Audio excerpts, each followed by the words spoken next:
আসসালামু আলাইকুম। আশা করি সবাই ভালো আছেন। এই ভিডিওতে আমরা আসলে জানবো কি করে আমরা ইংরেজি প্রথম পত্রে ভালো করতে পারি। আমরা জানি ইংরেজি প্রথম পত্রে সাধারণত ২ টা পার্ট থাকে। পার্ট এ হচ্ছে রিডিং অ্যান্ড পার্ট বি হচ্ছে রাইটিং। তো পার্ট এ তে আবার ২ টা সিন কম্প্রিহেনশন আসে, যেখানে প্রায় 22 মার্কস থাকে। তো আজকের ভিডিওতে আমরা জানবো কিভাবে আমরা এই 22 তে 22ই পেতে পারি। আ এই 22 র মধ্যে আমাদের ৩ টা আইটেম থাকে। MCQ, question and fill in the blanks. তো আমরা একটা ভিডিওতেই সবগুলো নিয়ে আলোচনা করতে পারবো না, তাহলে এটা অনেক বড় হয়ে যাবে। তো এই কারণে আমরা এটাকে ২ টা ভাগে ভাগ করব। তো আজকে আমরা এমসিকিউ এবং কোয়েশ্চেন সম্পর্কে জানবো। তো আমরা মেইন ভিডিওতে যাওয়ার আগে আপনাকে বলবো যে এই ভিডিওটা আসলে শেয়ার করার জন্য। কারণ এখানে আমি বেশ কিছু ইম্পোর্টেন্ট অ্যাসপেক্ট গুলা বলবো, যেগুলো জানলে বা ওগুলো ফলো করলে আপনি আশা করি টেস্ট পরীক্ষা এবং বোর্ড পরীক্ষায় অনেক ভালো করবেন ইনশাআল্লাহ, এবং 22 আউট অফ 22 পেতে পারবেন। তো চলুন শুরু করা যাক। প্রথমত আমরা আজকে একটা টপিক সিলেক্ট করেছি বা একটা চ্যাপ্টার সিলেক্ট করেছি, যেটা আছে আমাদের ইউনিট 5 এ। ইউনিট 5 এ দ্য ফেট অফ মেহেরজান, এটা থেকে আমরা পড়ব। তো প্রথমেই বলি, টেস্ট পরীক্ষার কোয়েশ্চেন প্যাটার্নটা একটু ডিফারেন্ট থাকে। এখানে আমাদের কয়েকটা বিষয়ে একটু মনোযোগ রাখতে হবে। সেটা হচ্ছে আমাদের যে এই 7 থাকে এমসিকিউতে, সেখানে কিন্তু বেসিক্যালি আ আপনার কাছে ৫ টা এমসিকিউ হুবহু প্যাসেজ থেকে আসলেও ২ টা কিংবা ৩ টা অবশ্যই সিনোনিম থেকে আসবে। তো এক্ষেত্রে চলুন আমরা শুরু করি। এখানে বলা আছে Meherjaan lives in a slum. Meherjaan একটা বস্তিতে থাকে। তো এখানে স্লামের সিনোনিম অবশ্যই আমরা জানবো। যেহেতু বস্তি ছোট ঘর, তার মানে এখানে আমরা হার্ট ইউজ করতে পারি। তো এই বস্তিটা আসলে কোথায়? On the Sirajganj town protection embankment. তার মানে সিরাজগঞ্জের নগর প্রতিরোধ যে বাঁধ আছে, সেই বাঁধের উপরেই আসলে একটা বস্তি আছে যেখানে মেহেরজান থাকে। তো এখান থেকে কিন্তু আমরা একটা কোয়েশ্চেন অ্যান্সার পেয়ে গেলাম যে আসলে মেহেরজান কে এবং উনি কোথায় থাকেন। এরপরের লাইনে বলা আছে, the whispering wind from the river Jamuna makes the fire unsteady. The whispering, আমরা বলি না কানে কানে হুইসপার করে। তো হুইসপার মানে হচ্ছে ফিসফিসানো শব্দ। তার মানে হুইসপার মানে আমরা হিসিং সাউন্ড বলতে পারি, তাই না? তো আ আচ্ছা, whispering wind from the river Jamuna, Jamuna নদী থেকে যে ফিসফিসানো বায়ু আসে, সেটা কি করে? মেক্স দ্য ফায়ার আনস্টেডি, সেটা কিন্তু আগুনকে কি করে? অস্থির করে তোলে। আনস্টেডি মানে কি? অস্থির করে ফেলা। দ্য ড্যান্সিং ফ্লেম, ফ্লেম মানে আগুন, আমরা জানি। এই যে আগুন, বাতাস আসলে আমরা দেখব যে আগুন নড়াচড়া করে। তো এই যে নড়তেছে, এটাকে বলা হয় ড্যান্সিং ফ্লেম। রিমাইন্ড মেহেরজান, এটা একটা পজিটিভ ভার্ব। তো রিমাইন্ড মেহেরজান মানে মেহেরজানকে স্মরণ করিয়ে দিচ্ছে of the turmoil in her life. Turmoil মানে হচ্ছে অশান্তি। উনার জীবনে যে অশান্তিগুলো আছে, সেগুলা কিন্তু উনাকে মনে করিয়ে দিচ্ছে। নট লং এগো, অনেক আগের কথা আসলে বলছি না। মেহেরজান হ্যাড এভরিথিং, মেহেরজানের সব কিছু ছিল। এ ফ্যামিলি, একটা পরিবার ছিল। অ্যারাবল ল্যান্ড মানে চাষযোগ্য জমি ছিল। অ্যান্ড ক্যাটল এবং গবাদি পশুও ছিল। তার মানে আমরা বুঝতে পারি, যার আসলে গ্রামে একটা পরিবার আছে, চাষযোগ্য জমি আছে এবং কি আছে, তার ক্যাটল আছে, মানে আপনার তার পোষা প্রাণী আছে। তো তার মানে বলা চলে যে তার গবাদি পশু আছে, তার মানে সে একজন ওয়েলদি আসলে উইমেন ছিলেন, তার অনেক টাকা পয়সা ছিল। The erosion of the of the Jamuna, এই যে যমুনা নদীর যে ভাঙন, তার মানে ইরোশন মানে আমরা কি পেলাম? ইরোশন মানে হচ্ছে ভাঙন। The erosion of the Jamuna, Jamuna নদীর যে ভাঙন gradually consumed all her landed property, তার যত সম্পত্তি ছিল সবকিছু কি করেছে? কনজিউম মানে কি? ভোগ করা, গ্রাস করা। এগুলো কি করেছেন? ওই যমুনা নদীর মাঝখানে এগুলো ভেঙে চলে গেছে। তার মানে যমুনা নদী এগুলো ভোগ করে ফেলেছে। ইট ফাইনালি ক্লেইমড হার অনলি শেল্টার, উনার যে একমাত্র আশ্রয়স্থল ছিল, এটাও কি করেছে? যমুনা নদী কেড়ে নিয়েছে। কবে? ডিউরিং দ্য লাস্ট মনসুন, গত যে বর্ষা হয়েছিল সেখানে ওনার লাস্ট যে আশ্রয়স্থল ছিল সেটাও কিন্তু নিয়ে নিয়েছে যমুনা নদী। It took the river only a day to devour Meher's house. It took the river, নদীর কয়টা দিন লেগেছে? জাস্ট একটা দিন লেগেছে। টু ডিভাওয়ার, এখন ডিভাওয়ার মানে হচ্ছে গ্রাস করা, গোগ্রাসে গিলে ফেলা। যেমন এটা আমি আরো সহজ একটা উদাহরণ দিতে পারি। আমরা যখন একলা খাই তখন সেটা হচ্ছে ইট, কারণ তার মানে হচ্ছে আমরা খুবই কম পরিমাণ খাই, তাই না? ধীরে ধীরে ধীরে ধীরে খাই, যেমন আমরা চুইং গাম খাই। চিউ মানে কি? চিবিয়ে খাওয়া, মানে আমরা একদম ধীরে ধীরে ধীরে ধীরে খাই। আর ডিভার মানে হচ্ছে গোগ্রাসে গিলে ফেলা। যখন আমরা অনেকজন বন্ধু একসাথে থাকি তখন আমাদের কে কার চাইতে কে আরো দ্রুত খেতে পারে এই একটা কম্পিটিশন চলে, তো এটা হচ্ছে ডিভার।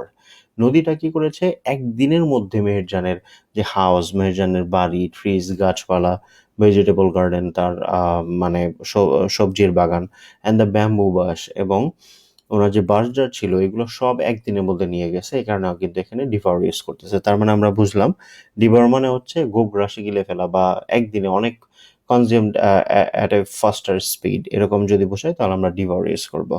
She had a happy family once, তার একটা সুখী পরিবার ছিল।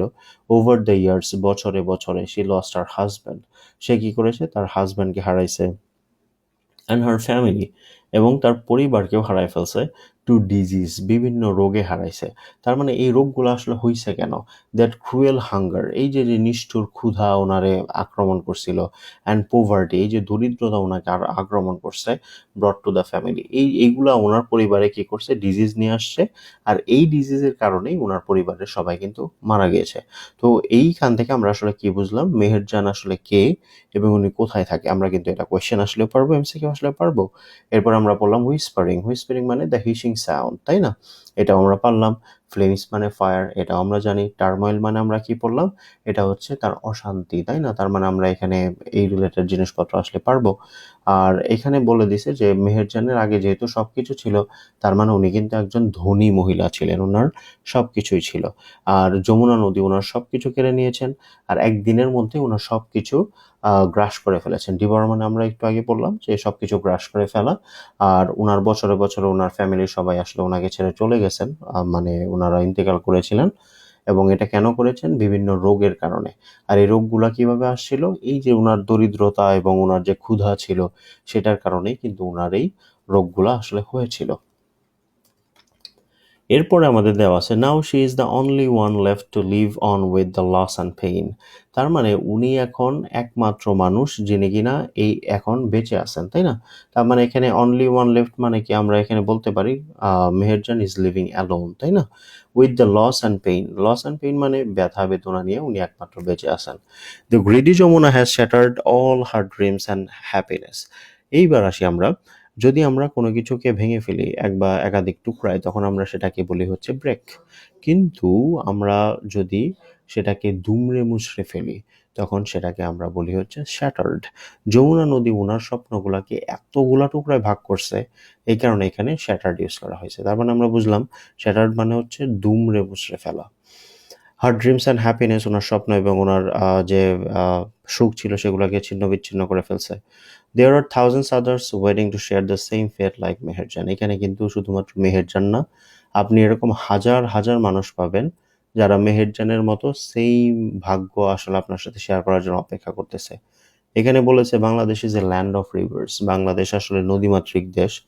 Summers whose banks overflow or erode during monsoon. বর্ষাকালে কোনো কোনো নদীর যে পার আছে সেটা প্লাবিত হয়ে যায়, আবার কোনো কোনোটা ইরোড মানে ক্ষয় হয়ে যায়। ইরোড মানে ক্ষয় হয়ে যাওয়া। Erosion is a harsh reality for the people living along the river banks. যারা আসলে নদীর তীরে বাস করতেছে তাদের জন্য কিন্তু এই যে ভাঙন সেটা একটা খুবই নিষ্ঠুর বাস্তবতা। দেখবেন আজকে তাদের বাড়ি আছে, কালকে তাদের বাড়ি এরকম থাকে না। সো এটা আসলে তাদের জন্য খুবই কঠিন বাস্তবতা।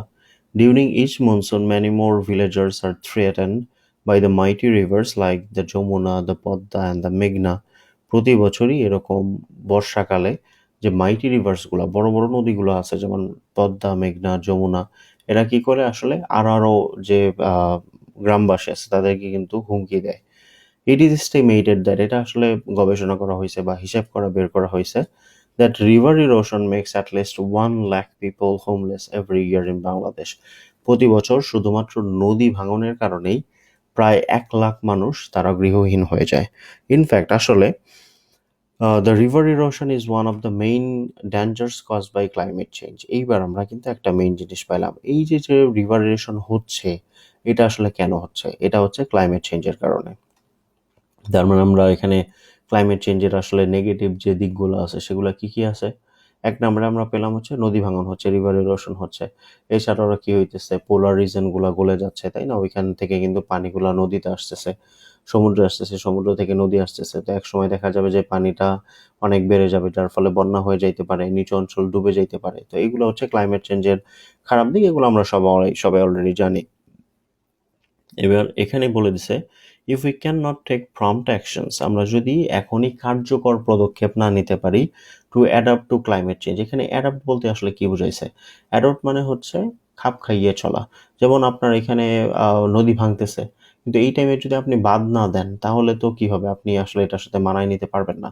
যেমন আমরা জানি কার্বন ইমিশনের কারণেই কিন্তু ক্লাইমেট চেঞ্জ হয়। তাও যদি আমরা কার্বন ইমিশনটা না কমাই তাহলে কিন্তু আমাদের অনেক প্রবলেম হবে। এখানে এটা বলছে যে if we can not take prompt actions, আমরা যদি কার্যকরী পদক্ষেপ দ্রুত না নিতে পারি, প্রম্পট মানে হচ্ছে দ্রুত কোনো পদক্ষেপ নেওয়া, তাই না?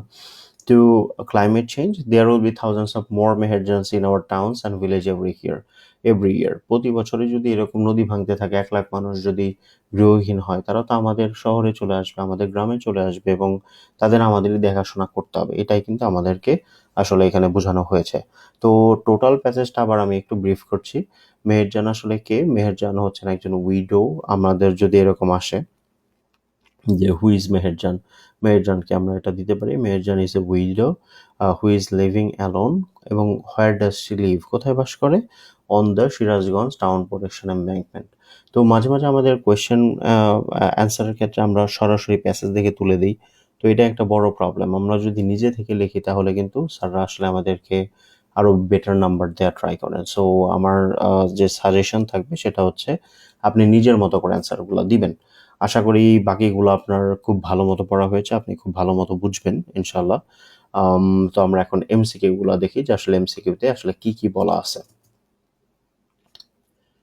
নাম্বার 1 এমসিকিউতে এখানে বলা আছে, which one is the true cause of river erosion. আমরা একটু আগেই বললাম যে রিভার ইরোশন হচ্ছে কেন? ক্লাইমেট চেঞ্জের কারণে। তার মানে আমরা কিন্তু এখানে এমসিকিউ 1 নম্বরটা পেরে গেলাম, এটা হচ্ছে climate change. What does the word shattered refer to? Shattered মানে কি? আমরা একটু আগে বললাম শ্যাটার্ড মানে হচ্ছে দুমড়ে মুচড়ে ফেলা, তাই না? চূর্ণ বিচূর্ণ করে ফেলা। এখানে প্রথমেই আমাদের কাছে আছে হচ্ছে ইম্প্রোভেরিস্ট। ইম্প্রোভেরিস্ট মানে হচ্ছে জীর্ণ শীর্ণ বা গরিব, এরকম কোনো কিছু বোঝায়। তো তার মানে স্যাটারডের সাথে কিন্তু এটা মিলতেছে না, সো এটা অ্যান্সারটা হবে না। বি নম্বরে দেওয়া আছে কনফ্রন্টেড। কনফ্রন্ট মানে হচ্ছে মুখোমুখি হওয়া। তো শ্যাটার্ড মানে তো চূর্ণ বিচূর্ণ করে ফেলা। তাহলে তো কনফ্রন্টের সাথে এটা মিলতেছে না, এটা মুখোমুখি হচ্ছে না। So answer definitely C number হবে। এটা হচ্ছে এক্সটারমিনেটেড। এক্সটারমিনেটেড মানে হচ্ছে নির্মূল করে ফেলা। আমরা জানি যে শ্যাটার্ড মানে চূর্ণ বিচূর্ণ করে ফেলতেছে, মানে তার অস্তিত্ব প্রায় নাই। আর এক্সটারমিনেটর হচ্ছে নির্মূল করা। তার মানে শ্যাটারের সাথে এক্সটারমিনেটেডই আসল অ্যান্সারটা হচ্ছে। তারপরে আছে হোয়াট ডাজ রোর মিন। আমরা জানি রোর মানে একটু আগে আমরা পড়লাম, রোর হচ্ছে গর্জন করা, যেমন সিংহ গর্জন করে। তার মানে এটা অ্যান্সার হবে সি, মেকিং লাউড সাউন্ড। আর 4 নম্বরে যেটা আছে, মেহেরজান ওয়াজ ড্যাশ বিফোর। আমরা একটু আগেই পড়লাম মেহেরজানের কি ছিল? যথেষ্ট যে সম্পত্তি ছিল, তার অনেক চাষযোগ্য জমি ছিল, তার গবাদি পশু ছিল, তার মানে সে অনেক ওয়েলদি বা ধনী ছিলেন।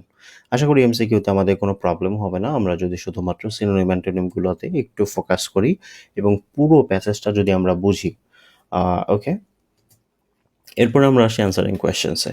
তো কোয়েশ্চেনে আমরা একটু আগেই পড়ে আসছি হু ইজ মেহেরজান। আমরা কিন্তু অলরেডি জানি she is a widow. And where does she live? সে কোথায় থাকে? On the Sirajganj town protection embankment. আমরা এটা জানি। 2 নম্বরে বলছে what the worst sufferers of river erosion. তাহলে রিভার ইরোশনের ক্ষেত্রে সাফার করে কারা? আমরা একটু আগেই বললাম সাফার আসলে তারাই করে যারা নদীর কাছে থাকে। তার মানে আমরা এটা বলতে পারি the worst sufferers of river erosion are those people who are living on the banks of the river. যারা নদীর তীরে বাস করতেছে তারাই কিন্তু এই রিভার ইরোশনের কবলে পড়তেছে। তো এইটা আপনি নিজের মতো করে না লিখতে পারলে হুবহু প্যাসেজটাকে পাবেন। তো অ্যান্সারিং কোয়েশ্চেন্সে আসলে 5টা যেহেতু আসে, এখানে 3টা বা 4টা হুবহু প্যাসেজ থেকে লেখা যায়, কিন্তু 1টা বা 2টা মাঝে মাঝে বোর্ড কোয়েশ্চেন এরকম দেয় যেটা আপনাকে নিজে থেকে লিখতে হবে, সেগুলো আমরা পাবো। আমরা 3 নম্বরটা আগে সলভ করি। 3 নম্বর এখানে বলা আছে what will happen if we can not control river erosion. এখানে কিন্তু বলছে যে আমরা যদি এই রিভার ইরোশনটা কন্ট্রোল করতে না পারি তাহলে মেহেরজানরা কি করবে, তাই না? তো if we can not control river erosion, আমরা যদি রিভার ইরোশন কন্ট্রোল করতে না পারি, there will be thousands of more Meherjaan in our town and our village. যদি আমরা এটাকে কন্ট্রোল করতে না পারি তাহলে এরকম হাজার হাজার মেহেরজান কি করবে, আমাদের বাড়িতে চলে আসবে, আমাদের শহরে চলে আসবে, আমাদের গ্রামে চলে আসবে, তাই না? তো এটা আপনি আপনার মতো করে লিখতে পারবেন আরো 2-1 লাইন বাড়ায়, তাহলে অনেক ভালো হবে।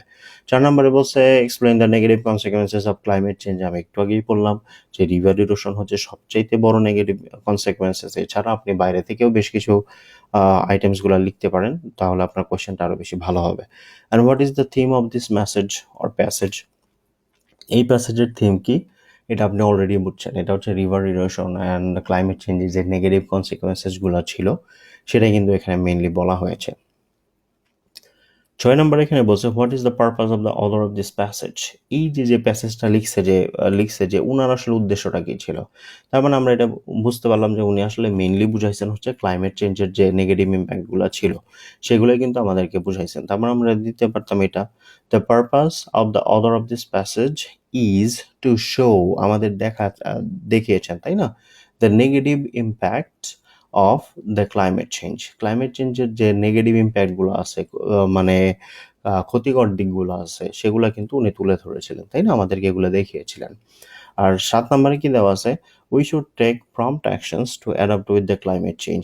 আমাদের কি করতে হবে, কার্যকরী পদক্ষেপ নিতে হবে to adapt with the climate change, যাতে করে আমরা ক্লাইমেট চেঞ্জের সাথে আসলে খাপ খাইয়ে নিতে পারি। Do you agree with this statement? তুমি কি এই কথার সাথে আসলে একমত কিনা? তো এটা হচ্ছে এমন একটা কোয়েশ্চেন যেটা আপনি ইয়েস বললেও নাম্বার পাবেন, নো বললেও নাম্বার পাবেন, কিন্তু এখানে বলে দিয়েছে এক্সপ্লেন হোয়াই, কেন। আপনি যদি একমত হন তাহলেও কেন একমত সেটা দিতে হবে, এবং যদি একমত না হন তাহলে কেন একমত না সেটা দিতে হবে। সো এই ক্ষেত্রে আমার অ্যান্সার হবে yes, we should take prompt actions to adapt to the climate change, because if we don't get if we can't adapt with the climate change, then we will have more emergency in our towns and village, and we will face some financial crisis as well as some more problems as well. তা আমি এইভাবে দিতে পারি, আপনি আপনার মতো answer দিতে পারেন, যেভাবে আপনার খুশি দিতে পারেন। তবে একটা জিনিস মনে রাখবেন, অ্যান্সারিং কোয়েশ্চেনে যে হুবহু অ্যান্সার স্ক্রিপ্টের মতো হইতে হবে এর কোনো মানে নাই। আপনি শুধুমাত্র মেইন কথাটা যদি বুঝাইতে পারেন তাহলে ইটস মোর দেন ইনাফ। তো আসলে ভিডিওটা অনেক বড়ই হয়ে গেছে, তারপরেও আশা করি যদি পুরো ভিডিওটা আপনি দেখে থাকেন তাহলে কিভাবে সিন কম্প্রিহেনশন অ্যান্সার করতে হয় এবং টেকনিকগুলো কিভাবে অ্যাপ্লাই করতে হয়, এগুলো আপনি খুব ভালো মতো জানবেন। তো সবার জন্য অনেক বেশি শুভকামনা রইল। আশা করি সবাই অনেক ভালো মার্কস পাবেন এবং অনেক অনেক দোয়া রইল। ধন্যবাদ সবাইকে।